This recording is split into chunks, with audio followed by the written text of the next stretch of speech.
Bonjour et shalom à tous. Nous avons beaucoup de questions à poser concernant le message de frère Branham.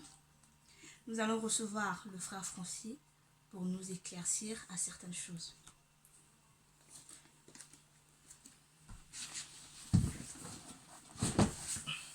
Shalom frère Francis.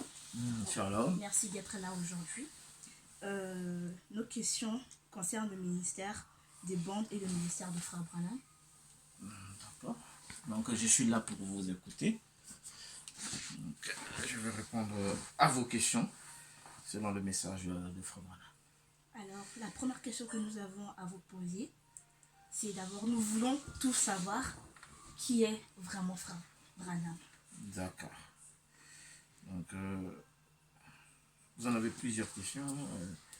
Donc, la première question que vous me posez. Nous voulons savoir qui est vraiment frère Branham. Donc, Frère Branham, c'est le dernier prophète pour cette génération, selon plusieurs écritures dans la Bible, que je n'aurai pas peut-être le temps d'exploiter ce soir pour en parler. Mais selon le livre de Malachie 4, vous verrez, il y a une promesse qui dit que je vous enverrai Élie le prophète avant que le jour de l'Éternel arrive, ce jour grand et redoutable.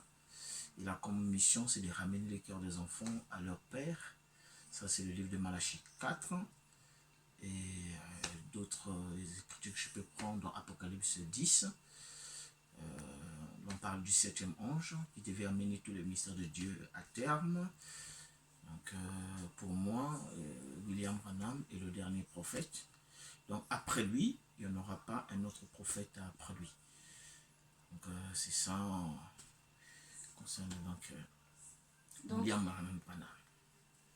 Donc, après William Branham, il n'y aura plus de prophète, selon vous. Oui, selon que je vois la Bible, les Écritures, je me dis qu'après Frère Branham, il n'y aura pas un prophète majeur qui aura un message qui concerne toute une génération. C'est pour cela que quand je lis dans Malachie 4, vous verrez dit, souvenez-vous de la loi de mon serviteur Moïse, auquel j'ai prescrit en Horeb pour tout Israël les ordonnances, les préceptes et les ordonnances. Donc, un prophète qui viendra pour un exode, pour un message qui concerne le monde entier. Donc, je pense que c'est le dernier prophète, William Marion Branham. Et nous, qui est frère Joseph? Donc, le frère Joseph, c'est d'abord, pour commencer, Joseph est le fils de frère Branham, son fils, le fils de frère Branham. Au-delà qu'il soit son fils biologique, il est aussi un prophète selon frère Branham, selon une écriture que j'aurai peut-être le temps de vous lire ici, selon les prophéties ou selon ce que frère Branham avait déjà dit en avance concernant Joseph Branham. Donc je vais essayer de vous lire une écriture ici dans le message l'aveugle Bartimée qu'il a prêché donc il a prêché le premier, c'était le 24 janvier 1961. Donc c'est au paragraphe 84. Donc c'est un message qu'il prêchait. Il dit: je veux m'en aller l'un de ces jours, mes amis. Je vais quitter le monde. Il dit: je prie pour que Dieu prenne l'esprit qu'il m'a donné et qu'il mette en double portion sur mon fils Joseph, pour faire briller la lumière après que je sois parti. Ainsi donc, je surveillerai Billy. 3 points. Billy est l'un des garçons les plus fins que le monde pourrait. Il n'est pas appelé au ministère. Maintenant, je veux pas partir sans avoir quelqu'un pour représenter, prendre ma place quand je serai parti.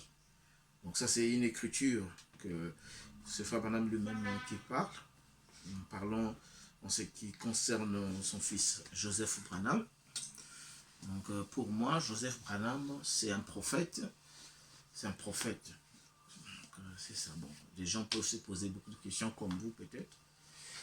La différence d'un prophète comme Branham, Joseph Branham, beaucoup de gens aussi se sont posés, mais bon, je sais pas. Nous voulons aussi savoir quel est le ministère de frère Joseph. le ministère de frère Joseph Branham, quel est son rôle avec le message de frère Branham, ce que Joseph doit faire en ce temps de la fin. Moi, je pense que le ministère de frère Joseph n'est pas comme la manière que des gens, des fois, l'interprètent. Les gens interprètent beaucoup de choses. Oh, Joseph, s'il est prophète, quel est son ministère? Je vous remercie sincèrement pour cette question. Le ministère de frère Joseph, le pourquoi Dieu l'a appelé, Dieu l'a placé, comme je l'ai dit, que frère Branham dit que Dieu prend son esprit, qu'il met en Joseph en double portion, pour faire briller la lumière dans le monde. Donc, il fait briller la lumière dans le monde du message. Mais le ministère de Joseph, c'est de préparer ce qu'on appelle les plateformes. Et de préparer les plateformes, c'est de ramener des gens à écouter plus les bandes de frère Branham. C'est ça son ministère, c'est ça le rôle que Dieu a suscité Joseph Branham. Pour que des gens restent dans la parole, vu tout ce qui se passe dans le monde du message aujourd'hui, beaucoup d'interprétations, beaucoup de choses. Dieu le connaissait d'avance. Il nous a envoyé Joseph Branham pour nous ramener uniquement dans le message de frère Branham. C'est cela. S'il y a quelque chose que je peux dire, voilà. Alors, pourquoi le ministère de bande? Oui, pourquoi le ministère des bandes? Je pense que le ministère des bandes, c'est parce que beaucoup de gens interprètent la parole à leur manière. Il y a beaucoup de pasteurs qui sont appelés, il y en a qui ne sont pas appelés. Beaucoup de gens aussi ont peur de laisser la chair à frère Branham. Moi, je pense que le message que nous, les pasteurs, prêchent aujourd'hui dans leurs églises, c'est le message de frère Branham. Donc, je pense que c'est encore mieux aux enfants de Dieu d'écouter lui-même qui a prêché la parole que d'écouter à l'intermédiaire de d'autres personnes qui ont la capacité aussi d'ajouter ou de mal comprendre ou de mal saisir la pensée de frère Branham et qui disent certaines choses qu'ils ne devaient pas dire pensant que c'est vrai. C'est pour ça que je pense que je suis tout à fait d'accord avec Joseph Branham qui a compris qu'on ne peut pas interpréter frère Branham. C'est difficile qu'on interprète un messager. C'est comme si même si on était des jumeaux, nous deux, on peut être des jumeaux, vous êtes des jumelles, vous êtes pareils, mais c'est difficile à vous deux d'interpréter une chose que vous avez vue ensemble. Chacun aura son opinion, chacun aura son interprétation. Donc, pour éviter juste cette interprétation, Dieu savait qu'un prophète, il viendra, qu'on appellera Joseph, qui va ramener les gens à la parole, il va établir le ministère des bandes. Donc, en ce qui concerne le ministère des bandes, ce n'est pas Joseph Branham qui a parlé de ça. Joseph Branham en parle, mais c'est frère Branham qui a dit que les bandes étaient un ministère. Frère Branham dit que les bandes étaient un ministère international. Il dit le seul moyen que Dieu a pour répandre le message dans le monde, c'est au travers des bandes. On peut avoir de la télé, on peut avoir des radios, on peut tout faire. Mais Dieu, le seul moyen qu'il a pour répondre le message, aujourd'hui, c'est au moyen des bandes. Donc lorsqu'on écoute les ministères de bandes, ça prépare les gens à écouter la parole sans mélange, à être préparés pour que leur âme puisse recevoir la vraie parole sans inquiétude. Donc c'est pour ça que je suis d'accord avec Joseph Branham en ce qui concerne les ministères des bandes. Ok, monsieur, frère Francis, merci beaucoup pour les réponses. Mais vous voyez, c'est un peu compliqué pour que certaines personnes puissent comprendre. Parce que certaines personnes ne seront pas d'accord avec ce que vous êtes en train de dire concernant les bandes. Oui, c'est sûr. D'autres diront que non, vous êtes en train de supprimer totalement l'Éphésiens 4. Donc nous voulons savoir si les pasteurs doivent toujours continuer à prêcher. Oui, bon, en fait, j'ai lu une écriture de frère Joseph qu'il a envoyée. Il essaie de lire, il a dit, en ce qui concerne les ministères des Éphésiens 4, lorsqu'on parle des bandes, le ministère des bandes, les pasteurs et beaucoup d'autres aussi interprètent ça mal. Parce que j'en ai vu plusieurs personnes, quand j'étais à Brazzaville, c'est des voyageurs, j'en ai parlé avec plusieurs personnes, ils ont dit, mais non, le ministère des bandes, mais quel est le rôle des pasteurs, qu'est-ce que les pasteurs doivent faire, et tout.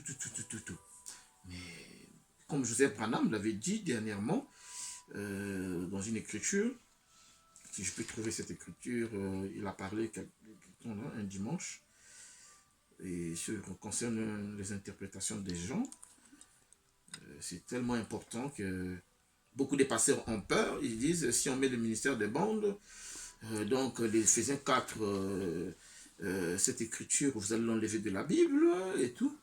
Non, on ne peut pas enlever l'écriture d'Éphésiens 4 dans la Bible. Parce que c'est une écriture et Dieu savait pourquoi ça a été placé. Joseph Branham, en train de montrer, c'est lui qui a le ministère de préparer les plateformes, nous montre ce que nous devons faire avec le message de Frère Branham. Et il dit ceci, en ce qui concerne les Éphésiens 4.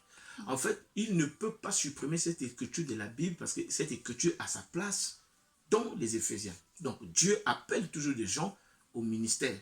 Mais seulement, des gens qui ont reçu ce ministère-là, quel est le rôle qu'ils ont à jouer? Le rôle qu'ils ont à jouer, c'est de préparer la plateforme, comme le dit Frère Joseph, préparer la plateforme, donc venir à la chair, préparer les gens, dire que demain nous allons écouter telle bande, mettez-vous en prière, mettez-vous ceci. C'est un ministère. Parce que beaucoup de pasteurs ou de serviteurs pensent que lorsqu'on parle d'un ministère, c'est seulement venir interpréter, dire certaines choses, c'est ça qu'on appelle le ministère. Mais Joseph Branham nous montre que le ministère consiste aujourd'hui de préparer la plateforme, donc de préparer les enfants de Dieu pour leur dire que demain, vous allez écouter telle brochure, mettez-vous en prière. Ils ont aussi un rôle à prier pour les malades, à chasser, à prier pour des gens, à conseiller les enfants de Dieu, à les aider, à les visiter, voilà, à les soutenir. Bon, ce qui concerne le ministère du haut de la chair, c'est de pointer vers le message et le messager. Donc, des pasteurs, aujourd'hui, ils ont un ministère. Les vrais Éphésiens, c'est de pointer les gens à la parole. Leur dire que le message de Frère Branham est la vérité. La seule voix que nous devons écouter, c'est la voix de Frère Branham. Parce que c'est Frère Branham qui a reçu la commission. Frère Branham qui a reçu la commission, l'épouse, c'est lui qui prépare l'épouse. Même l'ange a dit, ton message préparera. Donc c'est le message de Frère Branham qui prépare l'épouse au salut, qui prépare l'épouse à la rencontre du Seigneur Jésus-Christ. Donc ce n'est pas un homme, ce n'est pas le ministère d'un pasteur qui peut le faire. C'est le ministère du Fils de l'homme qui prépare l'épouse à la rencontre du Seigneur Jésus-Christ. Donc c'est ça que Joseph est en train de faire comprendre à ses amis pasteurs, à son entourage, de saisir la pensée de Frère Branham aujourd'hui. Donc le ministère des bandes, c'est juste de nous ramener dans la parole sans qu'on écoute l'interprétation des hommes. Donc je pense que si je peux vous reprendre, donc le ministère des bandes, les Éphésiens 4, n'est pas supprimé. Ils sont toujours Éphésiens 4, mais à une seule condition, de pointer Frère Branham, de ramener les gens à écouter Frère Branham. Joseph Branham a essayé de dire, je prends une écriture, Joseph Branham a dit ceci, beaucoup de pasteurs, ils essaient de trouver l'équilibre. Il dit, il y a trois catégories au temps de Jésus. Au temps de Moïse, il y avait trois catégories qui se sont posées à Moïse. Il y avait les Corée et Dathan. Il dit, au temps de Jésus, il y a aussi des gens qui se sont opposés. Il y a eu trois catégories de personnes au temps de Jésus. Et il dit, au temps de Frère Branham aussi, il y a trois catégories de gens. Il dit, la première catégorie de gens, c'est ceux-là qui n'écoutent que la voix de Frère Branham. Et Joseph Branham dit, moi j'en fais partie de cette catégorie. Il appelle cette catégorie, c'est l'épouse. La deuxième, c'est ceux qui ne veulent même pas entendre Frère Branham et mettre les bandes dans leurs églises. Mais la troisième, il y en a qui veulent mettre Frère Branham et mettre les pasteurs. Aujourd'hui, on ne peut pas mélanger la voix du prophète, les prédications du prophète et les prédications d'un pasteur. Les pasteurs, ils n'ont pas un message. Celui qui a un message, c'est Frère Branham. Donc c'est à Frère Branham de prêcher les enfants de Dieu. Les pasteurs, c'est de motiver les enfants de Dieu, les encourager, les soutenir dans la prière, les préparer à recevoir la voix du Seigneur. Donc, Joseph Branham l'a bien montré. La première catégorie, c'est ceux qui n'écoutent que Frère Branham. La deuxième, c'est ceux qui ne veulent pas écouter Frère Branham du tout. Ils ne veulent pas mettre la bande que les enfants de Dieu écoutent. Et la troisième catégorie, c'est ceux qui disent, bon, on va écouter le pasteur, on va écouter Frère Branham. Ils essaient de mettre le mélange. Mais le message de Frère Branham ne serait jamais une dénomination. Donc aucun homme n'a le droit de mélanger ce message-là. L'épouse doit manger la nourriture emmagasinée. Frère Branham emmagasinait la nourriture pour que les enfants de Dieu mangent cette nourriture emmagasinée. Donc nous sommes là pour manger cette nourriture sans que le pasteur nous explique, sans que quelqu'un nous explique, par l'aide du Seigneur, par l'aide du Saint-Esprit, que Dieu nous aide à saisir et à comprendre. Donc c'est ça le ministère de banque. Si je peux vous dire quelque chose, je pense que c'est ça. Ok, mes frères et sœurs, nous avons tous écouté le frère Francis, qui nous a bien éclairci. Frère Francis, j'aimerais savoir, donc tout ce que nous devons faire, c'est écouter les bandes. Tout ce que nous devons faire, il n'y a rien à faire Le reste, c'est la partie que le Seigneur doit manifester, doit agir avec les enfants de Dieu. Mais nous, ce que nous avons à faire, c'est s'asseoir et écouter. Joseph Branham a dit, même les pasteurs, ils n'ont rien à faire. Même pour chasser les démons, chasser ceci, vous appuyez sur les plays, vous écoutez et obéir. Donc les Éphésiens 4 doivent tout justement obéir. Ils doivent toujours, tout simplement, appuyer sur le play et obéir. Donc, ils n'ont rien à fabriquer. Ils ont un ministère, des Éphésiens 4, qui ont une place dans la Bible, mais ce ministère, aujourd'hui, a été clairement montré par Joseph Branham que vous devez appuyer sur le play et obéir. Billy Paul l'a dit, Joseph Branham le dit. Donc, vraiment, ça ne sera pas vraiment facile pour eux de céder la place au bon. Oui, c'est sûr, mais ceux qui sont vraiment appelés, comme dit Frère Joseph, ceux qui sont vraiment appelés les vrais Éphésiens 4 de Dieu, c'est dont Dieu a appelé, ils vont obéir à la voix. Ceux qui n'obéiront pas, on verra de quel côté ils sont. Donc, c'est clair, ils seront manifestés par leurs fruits. Le fait de s'opposer à la parole, clair, son mélange, on saura quel est le motif et l'objectif qu'il poursuit. Donc, ils ont un motif, ils poursuivent quelque chose. Donc c'était ça. Mais il y a une question qui vient précisément de mon frère Tony. Il est là aussi. Il voulait savoir si le frère Joseph... Quelle est ta question? Pourquoi frère Joseph prêche? Non, frère Joseph, il ne prêche pas.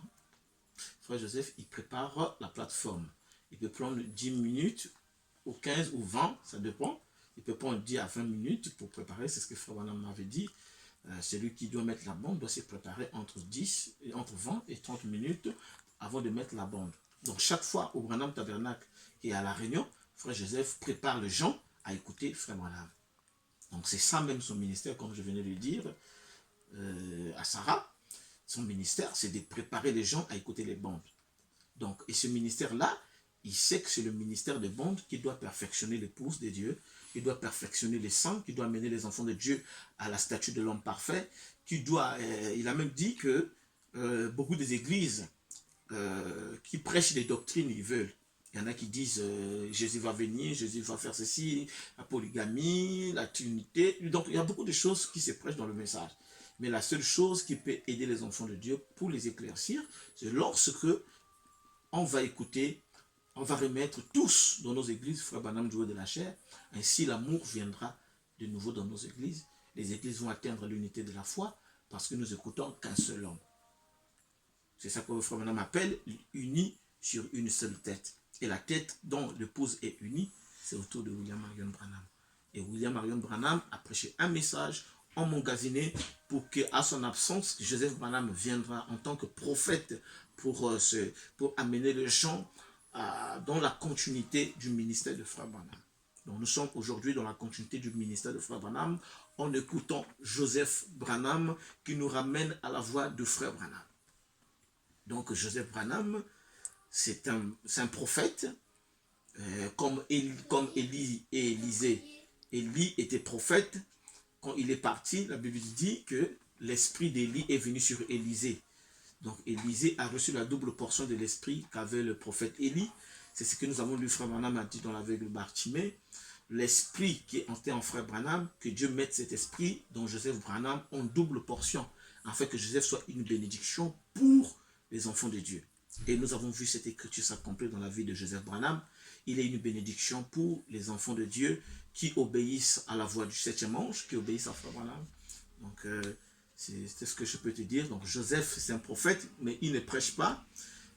Il prépare la plateforme. Il exhorte les enfants de Dieu pour qu'ils écoutent frère Branham. Donc, chaque fois qu'il a réunion, il prépare les enfants de Dieu et en met la bande de frère Branham. Jamais il a préparé sans mettre la bande de frère Branham. Donc, je pense que, Tony, vous avez compris ma réponse. Joseph Branham ne prêche pas, mais Joseph Branham prépare la plateforme. Il prépare la plateforme pour que des gens écoutent. Est-ce que tu as encore une autre question à me poser? Ça va? On n'a plus de questions, donc on remercie beaucoup le frère Francis d'avoir répondu à toutes nos questions. Il nous a vraiment éclairci, il nous a fait sortir dans l'obscurité qu'on était et il nous a conduit dans une bonne voie. Donc, shalom. Merci. Shalom.